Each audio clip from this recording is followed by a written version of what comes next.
Hello, my friends, and welcome back to Western Tales Memories. Today, I want to share with you a story about the kind of redemption only the frontier could carve. A story about a man who thought he was buying silence, and a woman who taught him what worth truly means. It happened in the summer of 1886, in a place called Cedar Hollow, Montana, a town of wind, whiskey, and worn-out dreams. The kind of place where dust never really settles. It just waits for the next sorrow to stir it up again. That morning, the sun rose hot and merciless over the main street. Wagons lined the square, and men leaned against railings with the dull hunger of those who'd seen too much. There was to be an auction, horses, tools, maybe a rifle or two. But by noon, something else had been dragged into the sale. A trapper named Wynne stumbled forward, whiskey dripping from his breath. He wasn't selling a mule or a saddle. He was selling his daughter. The crowd went still. Some laughed, some turned away, but no one stopped him. She stood beside him, Clara Wynne, barely 20, thin as willow bark, her dress torn where the sun had burned through the fabric. She said nothing, not a plea, not a word. Only her eyes moved, sharp, clear, alive. There was defiance there, like the last coal in a dying fire. The trapper slapped her arm. "Don't just stand there," he slurred. "You're worth something to somebody." The men around him chuckled uneasily. One spat, another muttered, "Ain't right." But still, no one stepped forward, until Henry Dalton did. Henry was a farmer, widowed 5 years. His hands were rough, his eyes quiet, the kind of man who spoke less than the wind but carried a decency that couldn't be hidden. He'd come to town for seed grain, not salvation. But when he saw Clara standing there, a soul being traded like a saddle strap, something in him shifted. He reached for his coin pouch. "How much?" he asked. The trapper blinked, unsteady. "Take her off my hands for $10. She eats more'n she's worth." A laugh rippled through the onlookers. Henry counted out the coins and dropped them into the man's shaking palm. The sound of metal hitting skin was louder than thunder. The trapper grinned, tipped his hat to the crowd, and staggered toward the saloon, free of the one thing he should never have sold. For a moment, the square was silent. Then a horse whinnied somewhere down the street, and the day went on like nothing had happened. Clara stood still. The dust curled around her boots. Henry said quietly, "Come on, miss. Let's get you out of here." She looked at him not with gratitude, not even with anger, but with something harder to name, a kind of question. Then she followed him to the wagon, climbed aboard, without a word. As they rode away, the town shrank behind them, the saloon, the laughter, the sin of it all, swallowed by the golden emptiness of the plains. Henry drove without speaking. The reins creaked in his hands. He could feel her silence sitting beside him like a weight he didn't know how to carry. When the wind rose, lifting the dust into a pale veil between them, she finally turned to look at him. Her voice was soft, but steady. "You didn't have to do that." Henry kept his eyes on the horizon. "No," he said, "but someone had to." The wagon wheels groaned over the dry earth. Behind them, Cedar Hollow faded into the heat. Ahead, only the endless prairie waited, and with it, the beginning of a story neither of them could have imagined. He thought he was buying silence, but what he bought was his own reckoning. And that's how the tale of Henry Dalton and Clara Wynne began, under the harsh sun of Montana, where even the dust remembers mercy. The road north out of Cedar Hollow was nothing more than a line of wagon ruts cutting through dust and silence. Henry Dalton guided the horses at an easy pace, not saying much because there wasn't much to say. Beside him, Clara Wynne sat straight-backed on the wooden seat, her hands folded tightly around a small brass locket she hadn't opened once. The prairie stretched forever. Wind bent the tall grass like an ocean in motion. Sometimes the sky looked too big for the earth, and a man could feel small enough to disappear into it. Hours passed. The sun baked the wagon boards until they burned to the touch. Henry reached into his satchel and pulled out a canteen. "Water?" he asked. She didn't look at him, didn't even blink. He tried again, quieter this time. "You'll need it. It's a long road yet." She shook her head once. "No, thank you." It was the first time he'd heard her voice since the town square, soft, measured, and far older than 20 years. He nodded and said nothing more. The wagon creaked on, each turn of the wheel marking a mile further from shame, though neither of them knew what waited ahead. When the sun dropped low and the air turned amber, Henry pulled the horses off the road near a dry creek bed. The ground was cracked like old pottery, and the only sound was the sigh of wind through the sage. He unpacked a small sack bread, a bit of salted pork, a handful of beans. "Eat," he said. "You'll feel steadier." Again, she refused. Her stomach might have been empty, but her will was not. He wanted to tell her that she didn't owe him trust, or thanks, or even a word. But he'd learned long ago that some wounds don't close with talk, they close with time. Night fell heavy and blue. The stars came out, sharp and cold as nails hammered into the sky. Somewhere in the hills, coyotes started to sing long, mournful notes that carried over the emptiness. Henry sat near the small fire he'd built, watching the flames catch and fall. Clara sat a few yards away, knees drawn up, eyes fixed on the dark horizon. He said, almost gently, "You're safe now." Her reply came slow, but it cut straight through the quiet. Safe isn't the same as free. The words hung there, honest, unflinching. Henry looked down at his calloused hands, the firelight tracing the lines and scars across his knuckles. He didn't argue, because she was right. After that, they didn't speak again. The fire burned low. The night pressed close. He lay on the ground beside the wagon, listening to the wind move through the grass like the breath of something ancient and unseen. When dawn came, the world was washed pale. A chill clung to the air, and the horses snorted clouds of steam. Henry rose first, poured water into a tin cup, and handed it to her. This time, she took it one careful sip, then another. "Thank you," she murmured, her voice rasping from disuse. He gave a small nod and began loading the wagon. But when he turned, he saw that she wasn't climbing aboard. "I'll walk," she said simply. "The road's long," he answered. "I've been walking my whole life," she replied, and started north beside the wagon before he could find words to stop her. He watched her for a moment, her small figure against the endless prairie, skirt brushing the tall grass, hair coming loose in the wind. There was something steady about her stride, something that said she had chosen to keep her dignity, even here, even now. As the sun climbed higher, the two of them moved together, one on foot, one on the reins, bound not by obligation, but by a quiet understanding neither could name yet. Henry glanced at her once, meaning to speak, but her expression stopped him. It wasn't blank. It was composed like someone who had built walls, not from anger, but from the need to stay whole. He realized then that her silence wasn't emptiness, it was presence.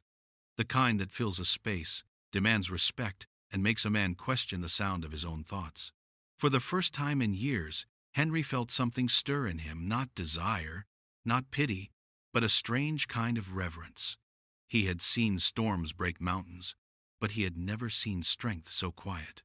The miles rolled beneath the wagon wheels, and as the morning wind carried the scent of rain somewhere far ahead, Henry Dalton began to wonder if perhaps what he'd bought that day in Cedar Hollow wasn't silence at all, but the beginning of something that might one day speak the truth back into his life.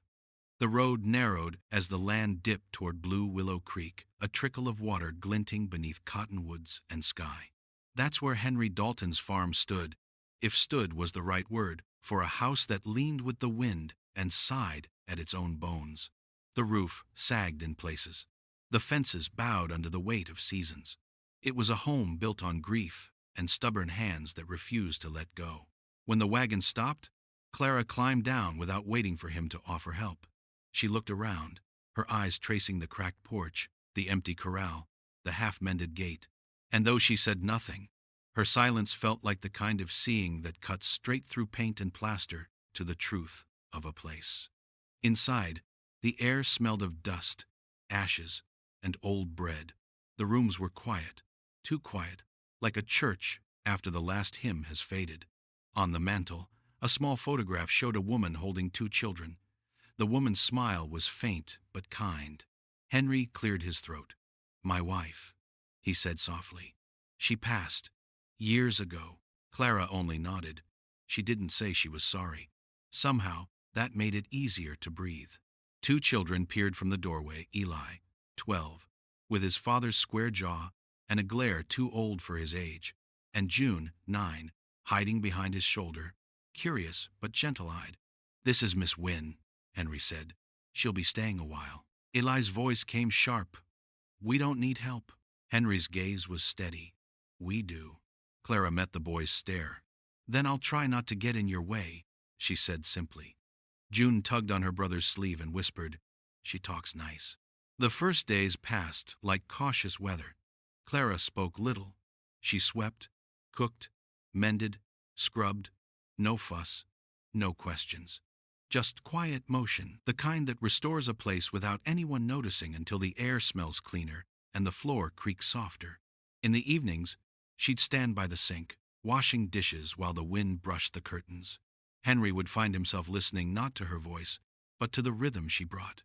A steady hum of ordinary grace. Eli kept his distance. He worked the barn, slammed doors, muttered under his breath when he thought no one could hear. But the more he watched her patch torn curtains or polish the rust from an old kettle, the less sure his anger became. One afternoon, he tore his only good shirt, climbing the fence. When Clara found it draped across a chair, she brought it back, neatly stitched. "A man who works," she said quietly, handing it to him, "earns more than dust on his pride." He didn't answer, but later, Henry saw the boy wearing that same shirt to supper, collar straight, eyes lowered but calmer. The line would come back to him again someday, like a lesson he hadn't known he'd been taught. June, on the other hand, took to Clara right away. In the soft glow of lamplight, she'd crawl into Clara's lap with a book full of tattered pages and ask her to read. Clara's voice was low and deliberate, each word touched by patience.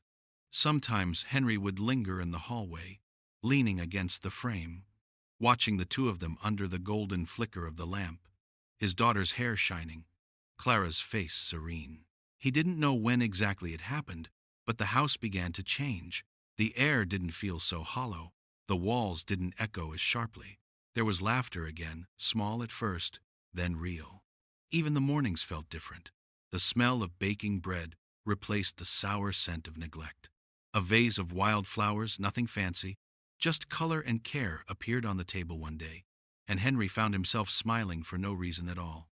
Still, he didn't understand what had shifted, only that something broken had quietly begun to mend.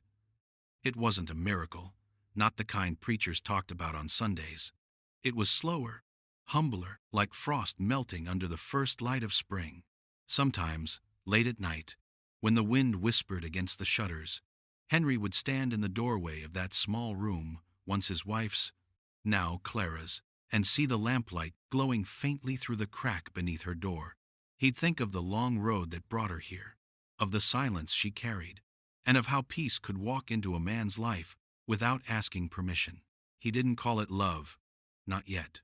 But for the first time in years, Henry Dalton slept with the feeling that tomorrow might hold something worth waking for. By the time autumn brushed gold across the valley, word of Clara Wynne had already traveled farther than the wind. In places like Cedar Hollow, gossip moved faster than the mail and weighed twice as much. For weeks she had stayed on the farm, working, mending, teaching June to braid her hair and Eli to tie proper knots. But sooner or later, every soul in the territory had to come into town. And so one Saturday morning, Henry hitched the wagon and said simply, "We're low on flour." The air was sharp, the streets busy. Farmers traded grain, women traded news, and every tongue seemed loose enough to wag. When Henry stepped down from the wagon, Clara followed, her dress plain but clean, a ribbon of faded blue tying back her hair. She carried herself like someone who had decided not to shrink for anyone ever again. At first, the murmurs were faint, like insects in tall grass. Then they gathered shape. There she is, the girl he bought.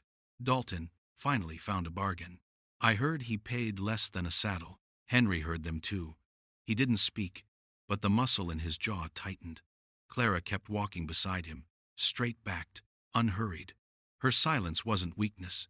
It was armor. Inside the general store, the bell above the door tinkled. The smell of flour, lamp oil, and old wood filled the room.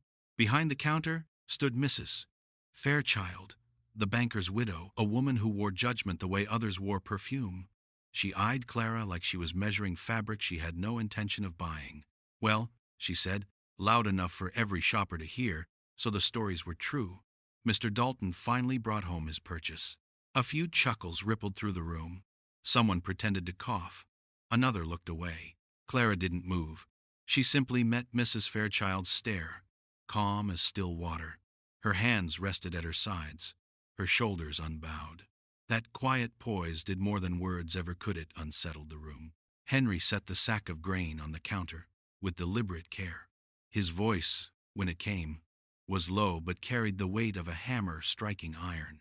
"Ma'am," he said, "if dignity could be sold, I'd buy the lot of you out." The laughter died. The store went still. Even the clock on the wall seemed to pause. Mrs. Fairchild's mouth opened, then closed again. Her cheeks flushed crimson. Henry didn't wait for an answer. He paid for the supplies, nodded to the clerk, and turned toward the door. Clara followed him out into the sunlight, her steps steady, her eyes bright with something new, pride, maybe, or the fragile spark of being seen for who she truly was. Outside, the street had gone strangely quiet. Faces that once sneered now softened, uncertain. A few men tipped their hats.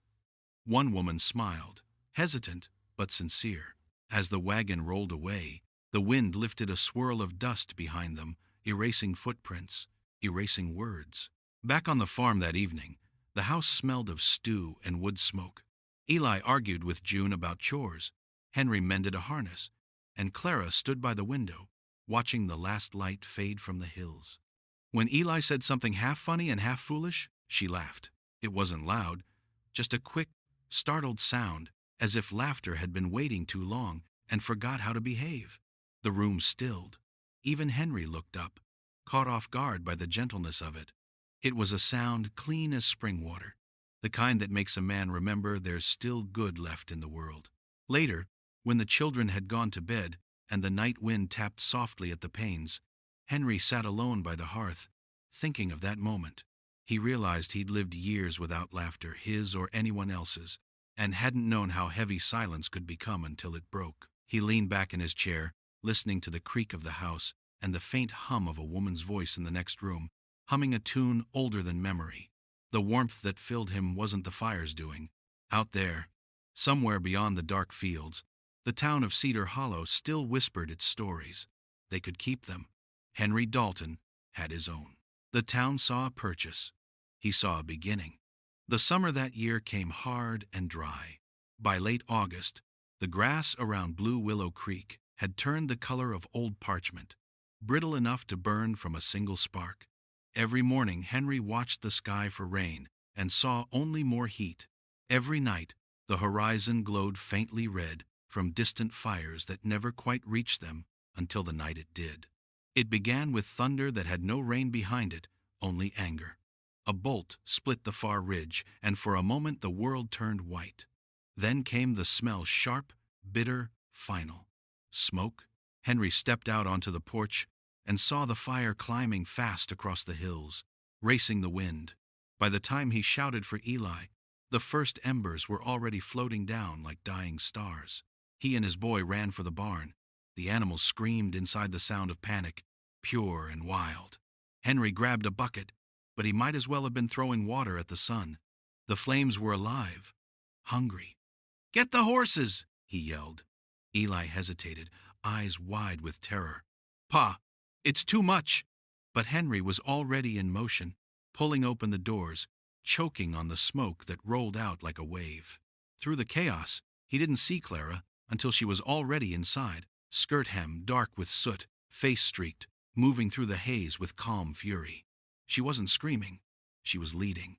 The mare first, then a calf that could barely walk. Her hands shook, but she didn't stop. "Clara!"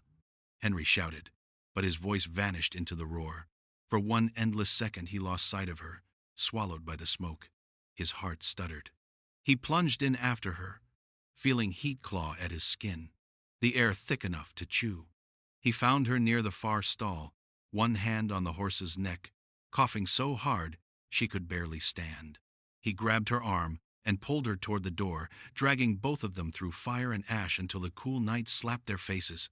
They collapsed beside the fence, gasping, blackened by soot. The wind howled, carrying sparks over their heads like a shower of orange snow. Eli ran water from the trough, splashing their faces, the animals stumbling free behind them. When the last flame cracked and folded inward, the barn still stood scarred, but upright, the roof steaming, the wood smoldering in long, weary sighs. For a moment, there was only the sound of breathing theirs and the earth's. Henry turned to her, voice raw from smoke and fear. "You should have stayed back." Clara wiped the ash from her cheek, eyes fierce even through exhaustion. "You didn't buy a servant, Mr. Dalton," she said quietly. "You brought home someone who won't run." The words hit him harder than any flame. They weren't pride, they were truth. And in that truth, something in Henry Dalton cracked wide open. He looked at her, the soot clinging to her hair, the tremor in her shoulders, the courage in her eyes, and saw not the girl he'd once rescued, but the woman who had rescued him in ways he didn't yet have words for. The fire was dying, but inside him, something new had begun to burn, steady, clean, alive. Eli stood off to the side, staring at the barn, whispering, "We saved it." Henry put a hand on his son's shoulder, but his eyes stayed on Clara. She was kneeling beside the calf, stroking its neck, murmuring soft things no one else could hear. The night smelled of smoke and rain that hadn't fallen. Overhead, lightning flickered again, distant now, just a reminder. When Clara finally looked up, Henry met her gaze and nodded once, slow and full of meaning. It wasn't gratitude. It was recognition, the kind two people share when they've crossed through something dangerous and come out changed. He tried to speak, but his voice wouldn't come. She seemed to understand anyway. She gave him a small, tired smile, the kind that forgives everything without saying so. The barn had been saved, yes, but what had really survived was harder to name. Something unspoken had passed between them in that fire, forged in heat and fear, and the kind of bravery that doesn't shout its own name. Later, when the embers cooled and the prairie lay quiet again, Henry sat on the fence watching the first pale edge of dawn. The smoke rose in thin ribbons toward a sky washed clean. Beside him, Clara stood barefoot in the dew, the locket at her throat catching the faintest glint of morning light. He thought of what she'd said, "You brought home someone who won't run," and realized that, for the first time in years, he didn't want to run either. By the time winter loosened its grip on Blue Willow Creek, the land had changed, and so had everyone who lived upon it. The fire was long behind them now, but its lesson had stayed. From ashes and toil, Henry Dalton rebuilt not only his barn, but his faith in life itself. The new barn stood proud under the Montana sky, its walls straight, the wood honey bright in the sun. Every plank seemed to carry the mark of gratitude. The fences were mended, the pastures green again, and laughter had returned to the Dalton place like a bird that had finally remembered its way home. In town, the whispers had gone quiet. Folks still remembered the day the widow Fairchild's words were silenced by Henry's calm voice, and the night Clara Wynne ran into the fire when every man turned away. Those stories changed something in Cedar Hollow. Now, when Clara walked through town, heads nodded instead of turning aside. Some even smiled. On Sundays, she gathered the children of the valley under the old willow by the creek, where its branches fell like a curtain of green lace. There, she taught them to read the sons and daughters of ranch hands, trappers, and widows alike. Her voice carried softly through the summer air, spelling out hope letter by letter. The same men who once mocked her would sometimes stop at a distance to listen, hats in hand, not sure why the sound of it felt holy. Henry watched her often from the porch, not out of pride or ownership, but in quiet awe. He'd see the way she crouched to meet a child's gaze, the way her laughter blended with the breeze, and he'd think, that's what grace looks like when it chooses to stay. By midsummer, the Dalton farm had become what it was always meant to be: alive, generous, whole. The horses were strong, the crops thick and golden. Eli worked with purpose now, quoting his father's words back to him when chores grew long. June's laughter filled the kitchen, and Clara's steady presence bound it all together like sunlight through glass. One evening, as dusk melted into a soft rain, Henry stepped out onto the porch. The world smelled of earth and clover. Fireflies winked along the fence line. Clara sat in her usual chair, mending a torn sleeve, her hair lit by the last embers of day. He stood there a moment, just watching, until she looked up with that patient half-smile that always disarmed him. He cleared his throat. "You were never something I bought," he said quietly. "You were the prayer I didn't know," I said. The sound of the rain filled the space between them. She set her work aside, eyes glimmering with tears that caught the light like tiny mirrors. "Then you already have your answer," she whispered. They sat together as the sky rumbled far off over the ridge. Lightning flickered faintly in the distance, not the cruel kind that brings fire, but the gentle kind that just reminds the earth it's alive.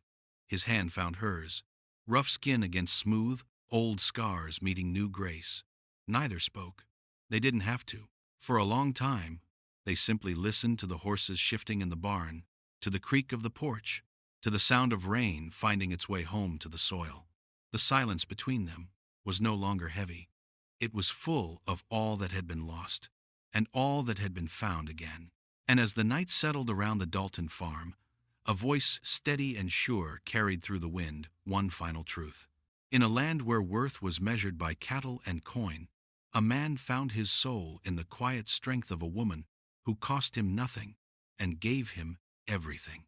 The fire was long gone, but its light remained in the laughter of a child, in the glow of lamplight through the window, in the steady beating of hearts that had finally found peace. Thank you, my friends, for listening to this story tonight on Western Tales Memories. If it touched your heart, I'd love to know where you're listening from, maybe out in Wyoming, maybe down in Texas, or somewhere far across the ocean where the prairie still calls your spirit home. Share your thoughts in the comments below. Tell us what part of this story spoke to you most. And if you believe in love that endures and redemption that still walks the West, don't forget to like, share, and subscribe so you won't miss the next tale beneath these wide, whispering skies. Until next time, ride steady, keep your faith strong, and remember every story of the West is, at its heart, a story of the soul.